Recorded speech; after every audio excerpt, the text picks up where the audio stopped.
Sales with value के 8वें episode में आपका स्वागत है। जी। आज का हमारा शीर्षक है ना सुनने से पहले आप क्या करते हैं। जी। आज हमारे पास एक बहुत ही दिलचस्प चीज है। ये असल में एक सेल्स ट्रेनिंग के लिए तैयार की गई स्क्रिप्ट है और ये खास तौर पर एफएमसीजी सेक्टर में काम करने वालों के लिए है, मतलब जो लोग रोज किराने की दुकानों पे सामान बेचते हैं। हाँ, और जब मैंने इसे पढ़ा ना जी। तो सबसे दिलचस्प बात ये लगी कि इसमें कहीं भी ये नहीं लिखा था कि ज्यादा कैसे बेचें जी। या ग्राहक को कैसे मनाएं। इसमें कोई सेल्स की तकनीकें थी ही नहीं। बिल्कुल। इसका पूरा जोर सेल्स पर्सन की अपनी मानसिकता पर था, उसकी इमोशनल समझ पर। हाँ, ये स्क्रिप्ट इस बुनियादी सवाल से शुरू होती है कि एक सेल्स पर्सन को ना क्यों सुनना पड़ता है। हाँ। और जब वो ना सुनता है तो उसके मन पर क्या असर होता है और वही असर उसकी अगली सेल्स कॉल को कैसे बर्बाद कर सकता है। हाँ। तो आज हम इसी स्क्रिप्ट की परतों को खोलेंगे और समझने की कोशिश करेंगे कि ये जो बिक्री का खेल है ये असल में दिमाग का खेल कैसे है। और ये एक बहुत जरूरी विषय है क्योंकि सेल्स को अक्सर बस नंबरों का खेल समझा जाता है ना? हाँ बिल्कुल। कि इतने लोगों से मिलो तो इतने ऑर्डर मिल ही जाएंगे। लेकिन ये स्क्रिप्ट कहती है कि नंबरों से पहले इंसान आता है और इंसान की भावनाओं को समझे बिना आप उन नंबरों तक पहुंच ही नहीं सकते। ठीक है, तो चलिए यहीं से शुरू करते हैं। स्क्रिप्ट की पहली और सबसे बड़ी बात वो ये है कि जब कोई दुकानदार ना कहता है तो ये जरूरी नहीं कि वो सेल्स पर्सन को मना कर रहा हो। ये सुनने में बड़ा आसान लगता है पर इसके पीछे का जो मनोविज्ञान है वो काफी गहरा है। हाँ, इसे ऐसे समझिए कि हर दुकानदार सिर्फ एक दुकानदार तो है नहीं, वो एक इंसान है। उसकी अपनी एक दुनिया है, अपनी परेशानियां हैं। हो सकता है उस सुबह उसकी किसी सप्लायर से कुछ कहा सुनी हो गई हो। अच्छा। या घर पर कोई बीमार हो, या शायद बाजार में मंदी की वजह से बिक्री ही ना हुई हो। उसका दिमाग तो पहले से ही 10 चीजों में उलझा हुआ है। और ऐसे में जब एक सेल्स पर्सन दुकान में घुसकर सीधे अपने प्रोडक्ट की बात शुरू कर देता है तो दुकानदार के दिमाग के लिए ये एक और काम बन जाता है, एक और बोझ। हाँ, एक और फैसला लेने का बोझ। तो उसका सबसे आसान और स्वाभाविक जवाब क्या होगा? आज नहीं या अभी नहीं। सही बात है। बिल्कुल। और यहीं पर स्क्रिप्ट की एक बहुत शक्तिशाली लाइन आती है। कई बार ना सेल्समैन के लिए नहीं, दुकानदार के मन की हालत के लिए होता है। वाह। ये एक छोटा सा वाक्य है लेकिन ये सेल्समैन के सोचने का पूरा नजरिया बदल सकता है। मतलब वो इस ना को एक पर्सनल अटैक की तरह नहीं देखता। हाँ, वो उसे एक परिस्थिति की उपज समझता है। तो ये जो सोच है कि मैं फेल हो गया या मुझ में कोई कमी है, वो बदल जाती है इस सोच में कि शायद ये सही समय नहीं था। एग्जैक्टली। लेकिन ये कहना जितना आसान है, करना उतना ही मुश्किल।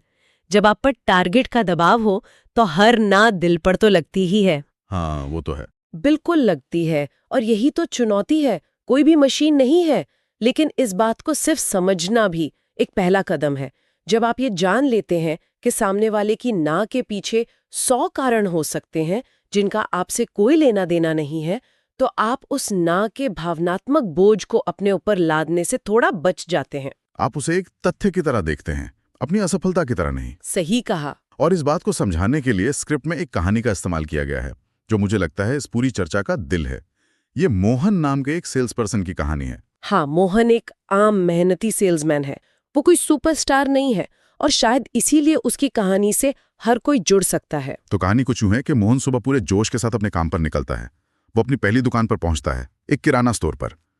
दुकानदार गल्ले पर बैठा है, कुछ हिसाब किताब में उलझा हुआ है और उसके चेहरे पर तनाव साफ दिख रहा है। देखिए, यहीं पर पहला संकेत है। दुकानदार की बॉडी लैंग्वेज, उसका हाव भाव, दुकान का माहौल, ये सब डेटा पॉइंट्स हैं। लेकिन मोहन जो अपने टारगेट के बारे में सोच रहा है, वो इन संकेतों को पूरी तरह नजरअंदाज कर देता है। सही कहा। वो सीधे जाकर पूछता है, भैया ऑर्डर लिख दूं? और दुकानदार बिना उसकी तरफ देखे बस एक सपाट आवाज में कहता है, आज नहीं। बस इतना ही। और यहीं पर मोहन का दिन खराब होना शुरू हो जाता है। उस एक ना में कोई गुस्सा नहीं था, कोई अपमान नहीं था, वो सिर्फ एक जवाब था। लेकिन मोहन के लिए ये एक रिजेक्शन था, एक नाकामी। स्क्रिप्ट में लिखा है, उसका चेहरा उतर जाता है, मन भारी हो जाता है। और ये इतना स्वाभाविक है, मुझे लगता है कोई भी सेल्स पर्सन इस भावना को समझेगा। लेकिन असली समस्या वो इसके बाद शुरू होती है। मोहन उस भारी मन को लेकर अगली दुकान पर जाता है। और यहीं पर स्क्रिप्ट की दूसरी सबसे महत्वपूर्ण लाइन आती है। जो ना दिल पर ले लेता है वो अगली दुकान भी हार जाता है। वाह। ये एक तरह का इमोशनल इन्फेक्शन है। पहली दुकान की निराशा, हताशा और वो जो नेगेटिविटी थी वो उसे अपने साथ दूसरी दुकान पर ले गया। हाँ, उसके कंधे झुके हुए हैं, आवाज में सुबह वाला जोश गायब है, चेहरे पर मुस्कान नहीं है। वो दूसरी दुकान में घुसता तो है, लेकिन असल में वो अभी भी मानसिक रूप से पहली दुकान पर ही खड़ा है। और नतीजा? वहां से भी उसे वही जवाब मिलता है, अभी नहीं। ये एक डोमिनो इफेक्ट जैसा है। एक दुकान की ना ने उसके आत्मविश्वास को गिराया और उस गिरे हुए आत्मविश्वास ने दूसरी दुकान पर ना को लगभग तय कर दिया। क्योंकि कोई भी एक ऐसे इंसान से कुछ नहीं खरीदना चाहता जो खुद ही हारा हुआ और निराश लग रहा हो। उत्साह संस्क्रमक होता है तो निराशा भी संस्क्रमक होती है। और ये सिलसिला चलता रहता है। दिन के आखिर में जो मोहन अपने सीनियर से मिलता है तो वो कहता है, सर आज तो पूरा मार्केट ही खराब था। ये हम सब करते हैं ना, अपनी नाकामी के लिए बाहरी कारणों को दोष देते हैं। बिल्कुल, ये एक डिफेंस मैकेनिज्म है। ये मानना मुश्किल होता है कि शायद गलती हमारी थी, लेकिन उसका सीनियर एक बहुत ही समझदार इंसान है। वो उसे डांटता नहीं है, बस एक सवाल पूछता है, एक ऐसा सवाल जो पूरी कहानी का रुख बदल देता है। क्या? वो शांति से पूछता है, मोहन, मार्केट खराब था या तुम्हारा मन? ओहो, ये सवाल तो सीधा दिल पे लगता है। ये मोहन को आईना दिखा देता है। ये सवाल इसलिए शक्तिशाली है क्योंकि ये जिम्मेदारी को वापस मोहन पर डाल देता है। ये उसे सोचने पे मजबूर करता है कि क्या वाकई आज शहर के हर दुकानदार ने मिलकर तय कर लिया था कि मोहन से कुछ नहीं खरीदना है, या फिर उसकी अपनी मानसिक स्थिति, उसकी अपनी नकारात्मक ऊर्जा ही इस नतीजे के लिए जिम्मेदार थी। बिल्कुल। और ये सवाल मोहन को पूरी रात सोने नहीं देता। अगले दिन वो एक छोटा सा लेकिन बहुत बड़ा बदलाव करने का फैसला करता है। वो वापस उसी पहली दुकान पर जाता है जहां से उसके दिन की खराब शुरुआत हुई थी, रिजेक्शन मिला हो। सही बात है, लेकिन मोहन सीखने के लिए तैयार था। और इस बार उसका इरादा ऑर्डर लेना है ही नहीं। वो दुकान में घुसता है और दुकानदार को देखकर बस इतना कहता है, भैया कल आप कुछ परेशान लग रहे थे, सब ठीक है? देखिए क्या हुआ यहाँ पर।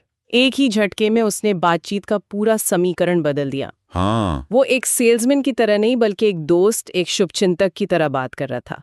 उसने एक लेन देन की बातचीत को एक मानवीय बातचीत में बदल दिया। और इसका असर जादू जैसा होता है। दुकानदार जो कल तक उसे देख भी नहीं रहा था, आज पहली बार उसकी तरफ ध्यान से देखता है। वो शायद हैरान है कि ये सेल्समैन आज कुछ बेचने नहीं बल्कि उसका हाल पूछने आया है। वो कहता है, हाँ यार, दिमाग थोड़ा भारी था। दोनों के बीच 2 मिनट बात होती है।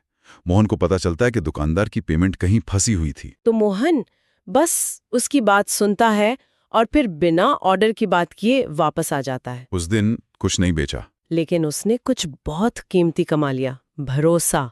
उसने एक रिश्ता बना लिया। उसने ये दिखा दिया कि वो सिर्फ अपना सामान बेचने में नहीं बल्कि उस दुकानदार में भी एक इंसान के तौर पर दिलचस्पी रखता है। और कहानी का अंत बहुत खूबसूरत है।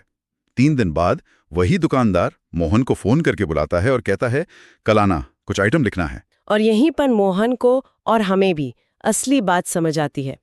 उस दिन की ना प्रोडक्ट के लिए नहीं थी, ना मोहन के लिए भी नहीं थी। वो उस समय की परिस्थिति के लिए थी। जब मोहन ने अपना तरीका बदला और एक इंसान की तरह व्यवहार किया तो नतीजा भी बदल गया। बिक्री एक रिश्ते का स्वाभाविक परिणाम बन गई, ना कि किसी जबरदस्ती का सौदा। बिल्कुल। ये सुनने में तो बहुत अच्छा लगता है कि रिश्ता बनाओ, बिक्री अपने आप हो जाएगी। लेकिन एक सवाल मेरे मन में आता है, जब महीने के आखिर में टारगेट पूरे करने का दबाव हो, तो क्या एक सेल्स पर्सन के पास इतना समय और धैर्य होता है कि वो हर दुकानदार का हालचाल पूछे और रिश्ते बनाने पर 3-3 दिन तक इंतजार करे? ये प्रैक्टिकल लगता है क्या? ये एक बहुत ही वाजिब सवाल है और इसका जवाब हाँ और ना दोनों है।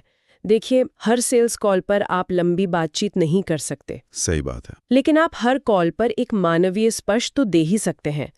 दुकान में घुसते ही ऑर्डर लिख दूं पूछने की बजाय, और भैया कैसा चल रहा है काम, पूछने में सिर्फ 5 सेकंड ज्यादा लगते हैं। मतलब ये रवैये की बात है, समय की नहीं। बिल्कुल, ये देखने की बात है कि आप दुकानदार को सिर्फ एक टारगेट की तरह देख रहे हैं या एक पार्टनर की तरह।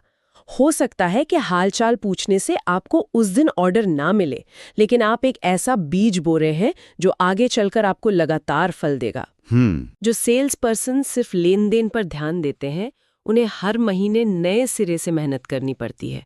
जो रिश्ते बनाते हैं, उनके लिए ग्राहक खुद वफादार बन जाते हैं। तो ये एक तरह का संतुलन है शॉर्ट टर्म टारगेट और लॉन्ग टर्म बिजनेस बनाने के बीच। हाँ, बिल्कुल। तो इस पूरी कहानी और स्क्रिप्ट से हमें जो मुख्य सीख मिलती है वो यही है कि एक सेल्स पर्सन की सबसे बड़ी जिम्मेदारी है पिछली दुकान का असर अगली दुकान पर ना पड़ने देना। एकदम सही। और इसके लिए स्क्रिप्ट में एक और बहुत गहरी लाइन है, हर दुकान नई होती है अगर आपका मन नया हो। ये सुनने में थोड़ा फिलोसॉफिकल लगता है। हाँ, लग सकता है, लेकिन ये बहुत ही प्रैक्टिकल सलाह है। इसका मतलब है कि हर ग्राहक से मिलने से पहले अपने दिमाग में एक रीसेट बटन दबाना। लेकिन ये रीसेट बटन दबाएं कैसे? ये कोई स्विच तो है नहीं।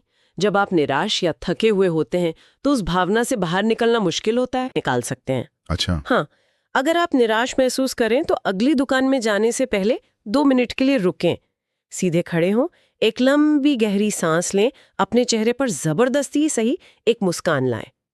ये छोटे छोटे शारीरिक बदलाव आपके दिमाग को संकेत देते हैं कि अब एक नई शुरुआत करनी है। ये दिलचस्प है, मतलब fake it till you make it वाला सिद्धांत। कुछ हद तक।